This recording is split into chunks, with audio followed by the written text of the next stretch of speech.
अब वक्त हो चुका है देश की राजधानी और उत्तर प्रदेश के खबरों का।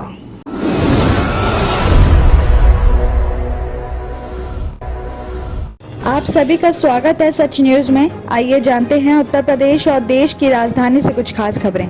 दिल्ली के विवेक विहार थाने के कस्तूरबा नगर इलाके में 26 जनवरी के दिन जिस महिला को अगवा करके उसके साथ सामूहिक दुष्कर्म के बाद उसके बाल मुंडा कर मुंह पर कालिक पोत गलियों में घुमाया गया और उसके लिए मुख्यमंत्री अरविंद केजरीवाल ने सहायता राशि का ऐलान किया है। आपको बता दें कि मंगलवार को केजरीवाल ने ट्वीट करके पीड़िता की मदद के लिए 10 लाख रुपए देने और अच्छा वकील नियुक्त करने की बात कही है। केजरीवाल ने ट्वीट करके बताया कि मैंने इस बेटी की मदद के लिए 10 लाख रुपए सहायता राशि ऑर्डर की है। दिल्ली सरकार इस बेटी को न्याय दिलवाने के लिए हर संभव कोशिश करेगी और साथ ही हम उसके लिए अच्छा वकील भी नियुक्त कर रहे हैं और इस मामले को फास्ट ट्रैक भी करेंगे ताकि जल्द से जल्द बेटी को न्याय भी मिल सके। आपको बता दें कि 26 जनवरी के दिन जब पूरा देश गणतंत्र दिवस मना रहा था, देश की राजधानी के कस्तूरबा नगर इलाके में एक मासूम के साथ हैवानियत की सारे हदें पार की जा रही थी।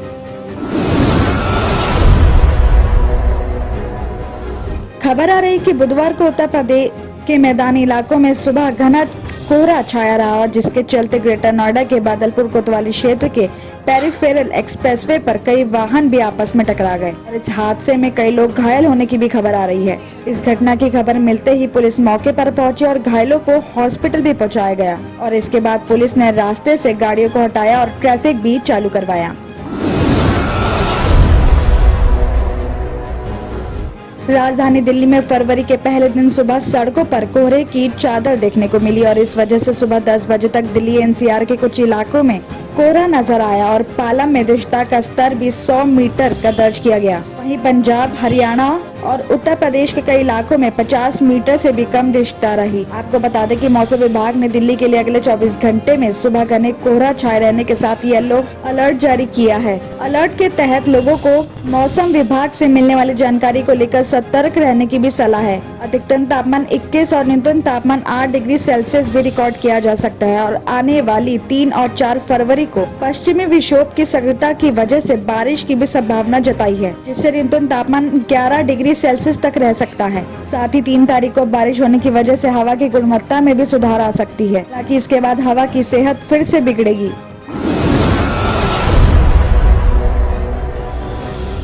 पश्चिमी उत्तर प्रदेश में आने वाली 10 फरवरी को पहले चरण का मतदान होना है, जिसे लेकर आजकल नेताओं ने यहां डेरा जमा रखा है और इसी कड़ी में रविवार को AIMIM चीफ असदुद्दीन ओवैसी भी मेरठ पहुंचे, जहां उन्होंने AIMIM प्रत्याशी के पक्ष में प्रचार करने पहुंचे। ओवैसी ने कहा कि मुसलमानों अपना घर सुधारो, दूसरों के घर की फिक्र मत करो। उन्होंने कहा कि मैं पिछड़ा समाज, कमजोर समाज और मुसलमानों से अपील कर रहा हूं कि अपना घर सुधारो, अपना चॉइस करना है। नागनाथ, सापनाथ और मदारी में इनका साथ मत दीजिए, हिस्सेदारी की लड़ाई लड़िए, अपनी लीडरशिप को बनाइए। साथ ही ओवैसी ने इसके साथ ये भी कहा कि बेरोजगारी सबसे बड़ा मसला है और किसान रातों में सो नहीं पा रहा है। युवाओं का मुकद्दर बेरोजगारी हो गया है। उन्होंने कहा कि सिवाल खास क्षेत्र में तहसील नहीं है और स्कूल, डिग्री कॉलेज नहीं है, किसानों को तरकारी बेचने की मंडी नहीं है। अगर यहाँ की जनता पार्टी को कामयाब करेगी तो हमारा विधायक तकलीफों को हल करेगा। और साथ ही AIMIM मुखिया ने भारतीय जनता पार्टी पर भी हमला बोला है। उन्होंने कहा कि बीजेपी की गर्मी निकल गई जब 3 किसान कानून को वापस लेना पड़ा। बीजेपी की पूरी हवा निकल गई है। ओवैसी ने कहा कि आज ग्रेजुएट होल्डर, डिप्लोमा होल्डर बेरोजगार है। युवाओं को बेरोजगारी और गुर्बत का मुकद्दर बनाकर रख दिया है। बीजेपी की सरकार नाकाम साबित हुई है और इसलिए बौखलाहट में आकर ऐसे बयान दिए जा रहे हैं। आपको बता दें कि सिवाल खास में ओवैसी के प्रचार के दौरान जनता का हुजूम सड़कों पर देखने को मिला और इस भीड़ में कोरोना प्रोटोकॉल की भी खूब धज्जियां उड़ी। वित्त मंत्री ने बजट पेश करने के दौरान अपने भाषण में देश में डिजिटल विश्वविद्यालय की स्थापना की बात कही है और ये फैसला शिक्षा को बढ़ावा देने के साथ ही कोरोना काल में एजुकेशन इंस्टीट्यूट के बंद होने से पढ़ाई में हुए नुकसान को देखते हुए लिया गया है। तो वहीं सरकार के इस फैसले को लेकर भी खासी चर्चा रही। तो सबसे ज्यादा गरीब तबका परेशान है। इनका कहना है कि हमारे बच्चों के पास पढ़ने के लिए मोबाइल नहीं है और बात डिजिटल विवि बनाने की हो रही है। तो वहीं संसाधन के अभाव में कई बच्चे बीच में ही स्कूल छोड़कर कूड़ा बीनने को मजबूर है और ऐसे में सरकार को पहले गरीब तबके को आर्थिक रूप से मजबूत बनाना होगा, तभी डिजिटल विश्वविद्यालय विद्यालय का उद्देश्य साकार हो सकेगा। आपको बता दें कि बजट के दौरान वित्त मंत्री ने भी कहा कि पीएम ई विद्या योजना के तहत एक चैनल एक क्लास को 12 से 200 टीवी चैनल तक बढ़ाया जाएगा और स्कूल छोड़कर कबाड़ बीनने वाले 9 साल का साहिल का ये भी कहना है कि हर घर टीवी नहीं खरीद सकता है। साहिल के माता पिता का ये भी कहना है कि सरकार को पहले गरीबों को आर्थिक रूप से मजबूत बनाना होगा, तभी इन योजनाओं का लाभ उन्हें मिल पाएगा।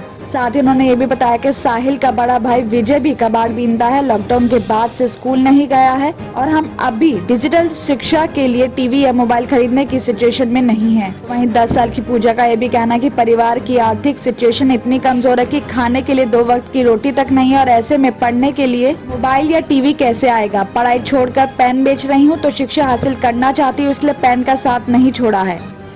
दिल्ली और उत्तर प्रदेश की खबरों में आज इतना ही। बाकी देश भर की तमाम खबरें देखने के लिए देखते रहिए Sach news. German 10 hospital orthopaedic से मुताल्लिक हर मरीज यहाँ शिफायाब। इनाम याफ्ता doctor Mir Jawad Zar Khan, senior orthopaedic surgeon, advance operation theatre, ICU, digital X-ray, laboratory, physiotherapy, pharmacy, sharing और प्राइवेट रूम्स, लेडी डॉक्टर्स और डॉक्टर अर्जुमन सुल्ताना गैनाकोलॉजिस्ट की खिदमात हासिल। वाजिबी फीस और मुकम्मल सहूलियात से हजारों मुतमईन। एम्बुलेंस से आरास्ता German 10 orthopaedic hospital, pillar number 150, Attapur, Hyderabad.